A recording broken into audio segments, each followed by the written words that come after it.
Hello ladies, and happy day of preparation. Raquel here, and today I'm going to share with you my family's Shabbat menu. What I am cooking for my family's Erev Shabbat dinner, Shabbat breakfast, Shabbat lunch, and havdalah dinner, which is the dinner at the end of the Sabbath. And while you join me and my children as we meal prep for the Sabbath, I'm also going to share with you several Shabbat meal tips that have helped me and that I have just learned through the years of keeping Sabbath. But first, I would love to know in the comments, what is your favorite meal for the Sabbath? We could all use some fresh and new cooking ideas, so share those in the comments. Let's spread some ideas to each other, and let's get into my family's Shabbat menu and these Shabbat meal tips I have for you today.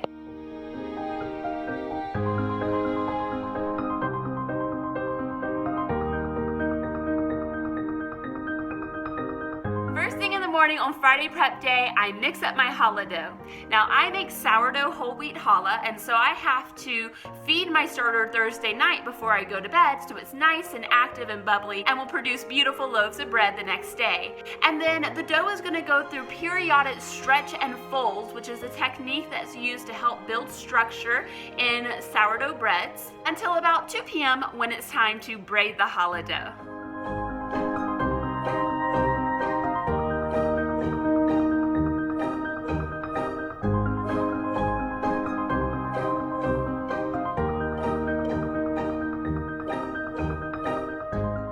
I enjoy involving my children in our Sabbath prep as much as possible because it builds so much anticipation and excitement and joy for God's set-apart Sabbath day, which is just right around the corner. So when I am braiding our challah, I like to give each of them a small dough ball as well that they can either turn into a crown challah, or that they can attempt to braid themselves, or that they can just smush and eat raw like it is.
From 8 cups of flour, we get 2 large loaves of challah. These are dairy-free and egg-free, and we'll eat one at our Erev Shabbat dinner and then the other one at our havdalah dinner. And there's Shabbat meal tip number 1, prepare multi-use food items. So one batch of dough is going to be used to make bread for at least 2 different meals. And you're going to see that I use this tip several times throughout today's Shabbat meal prep. After our Friday breakfast and I've had my morning tea, then the Shabbat meal prep really begins. I split my meal prep into a morning session and then an afternoon session for a reason, which I'll disclose later in this video. This morning we are going to be working on our Shabbat breakfast and our havdalah dinner, as well as a couple of sides, like the challah bread. For havdalah dinner, we are going to be eating a turkey and rice casserole. And so the first thing is to get that rice started. Brown rice takes about 45 minutes on the stovetop. Combine the rice with turkey, add in a veg, which this time is broccoli. Pour over my homemade cream of chicken soup, mix in some spices, and then our dinner for tomorrow night is prepared and only needs to be reheated.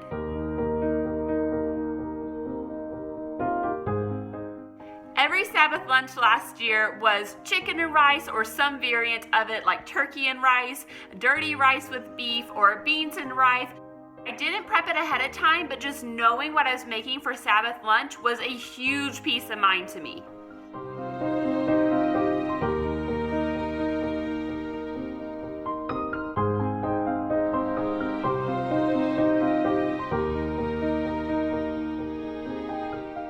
And that's tip Tip number 2, choose to eat the same dish or the same type of dish for each Shabbat meal. I like to be a bit flexible, like I just mentioned with the chicken and rice. It wasn't always chicken. It was made exactly the same way with maybe a few different spices or seasonings depending on what meat or bean I used. But you could have the same exact dish if that's what you preferred. Either way, it's always easier to cook when we know what we're making. Next up is Shabbat breakfast. The kids are helping me to make some blueberry muffins. Depending on the season and what I have on hand, these muffins can take on a variety of flavors. Pumpkin muffins, zucchini muffins, berry muffins, oatmeal muffins, but always a muffin. I usually make a double batch of 6 large muffins for breakfast and 12 small muffins, 1 each for a Friday prep day snack, 1 each for dessert after Erev Shabbat dinner. And where the other 2 small muffins go, well, I guess there's some taste testing and sneaking going on.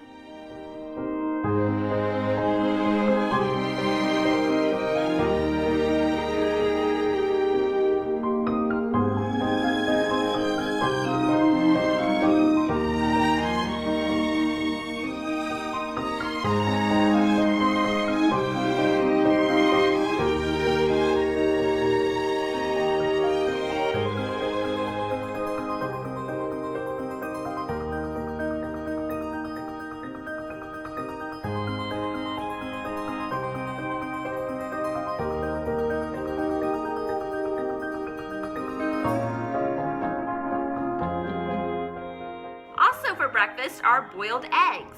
Our chickens provide us with a flat of eggs every other day. After a quick wash, they're on the stovetop and will be in the refrigerator for my family tomorrow. And the final food prep of the morning is our salad and homemade salad dressing, which we'll be eating at our Erev Shabbat dinner and for havdalah dinner. We always have salad as an easy side dish. When I'm not growing salad greens outside, then I just buy a salad box from the store, and honestly, I don't spruce it up any, so the salad doesn't need any prepping in itself, but I do love poppy seed dressing. And so if I'm low, I'll make up a quick bit. Apple cider vinegar, olive oil, honey, poppy seed, and salt. So good.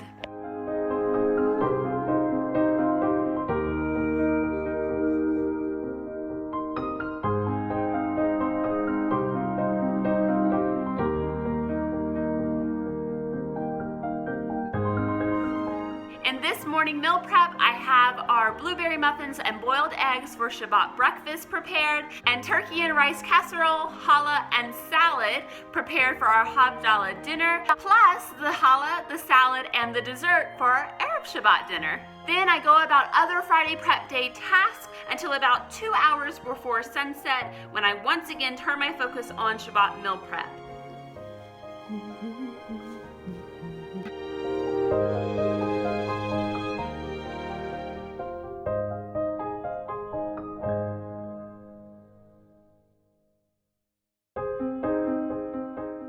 Until afternoon to prepare my Erev Shabbat dinner as well as our Shabbat lunch, because I want them to be hot meals, but I don't want them to burn or to dry out before it's time to eat them.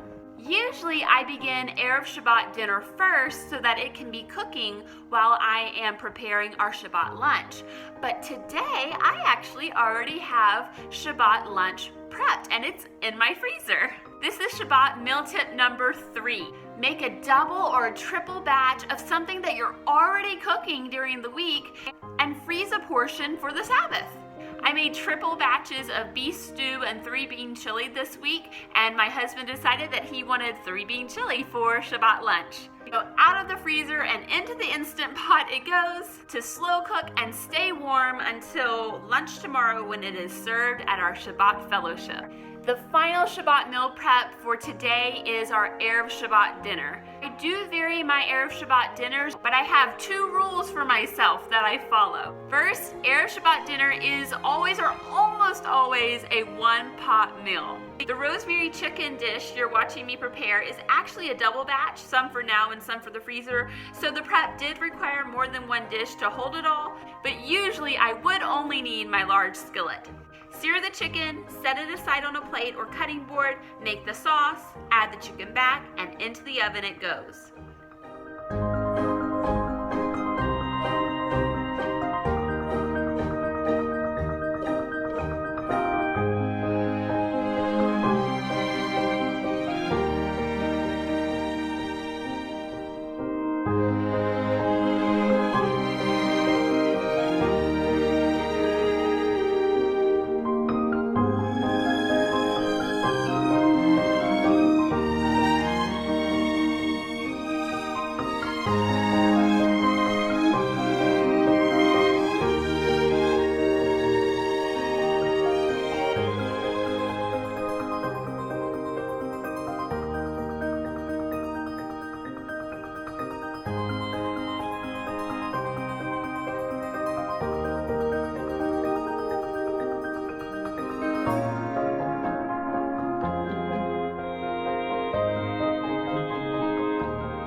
is to prepare one-pot meals for Shabbat. It saves space in the refrigerator and it minimizes cleanup. Chicken pot pie is one of my favorite Erev Shabbat dinners, and also to roast meat on top of a bed of vegetables like potatoes, carrots, onions, and garlic is another one of my favorite go-to Erev Shabbat one-pot meals. For these one-pot meals, or when I do need an additional pot to work with, I almost always use my good old faithful cast iron, because cast iron cleans up so easily and so well. Sometimes I only need to wipe it out with a towel and it's good to go. So my final Shabbat meal tip, number 5, is to use cast iron. Their non-stick surfaces really make a difference in my Shabbat cleanup. So Erev Shabbat dinner is complete. Rosemary chicken, salad with poppy seed dressing, challah, blueberry muffin, oh, and grape juice, which my oldest daughter made. This year I am really striving to pre-make all of our Shabbat meals. Not only has it been a really nice rest for me as the family cook, it really does free my mind to solely think upon God's business on His set-apart day, instead of what I'm going to cook and when I need to start it and what steps I need to take to prepare that dish and if I have clean pots for it, and then there's the cleanup afterwards. Repeated times 3. I never realized cooking took up so much of my mental space until I stopped cooking for one whole day. Implementing these 5 Shabbat meal tips that I shared, Shabbat meal prepping on Friday has actually been very manageable for me as well. I'd love to hear from you in the comments. What does your Shabbat menu look like this week? And what is your favorite Shabbat meal? Let's share all those in the comments below and spread some different ideas. I'd love to hear from you. Please like this video if you enjoyed it and found it helpful. Please share it with another Sabbath-keeping woman. Make sure you're subscribed and have your notifications on. Thank you so much for joining me. I truly appreciate every one of you and the encouraging community that we have here of godly women who love Him and want to live for Him in our hearts, homes, and families. Many blessings, and until next time, I pray that Yahweh would bless you and keep you. I'll talk with you later. Goodbye. 6 days may work be done, but the 7th day is a Sabbath of rest and holy convocation. In it you shall do no work. It is the Sabbath of Yahweh in all your dwellings. Remember the Sabbath day to keep it holy. 6 days you shall labor and do all your work, but the 7th day is the Sabbath of Yahweh your God. In it you shall not do any work, you or your son or your daughter or your male servant or your maid servant, nor your cattle, nor your stranger that is within your gates. For in 6 days Yahweh made the heavens and the earth, the sea and all that is in them, and rested on the Sabbath day. Therefore Yahweh blessed the Sabbath day and made it holy. Blessed are you, Yahweh our God, King of the universe, who has commanded us to keep the Sabbath set apart from all other days. Shabbat Shalom. Ready? Shabbat Shalom. Shabbat Shalom. Shabbat, Shabbat, Shabbat, Shabbat Shalom. Shabbat Shalom. Shabbat Shalom. Shabbat, Shabbat, Shabbat, Shabbat Shalom. Shabbat, Shabbat, Shabbat, Shabbat.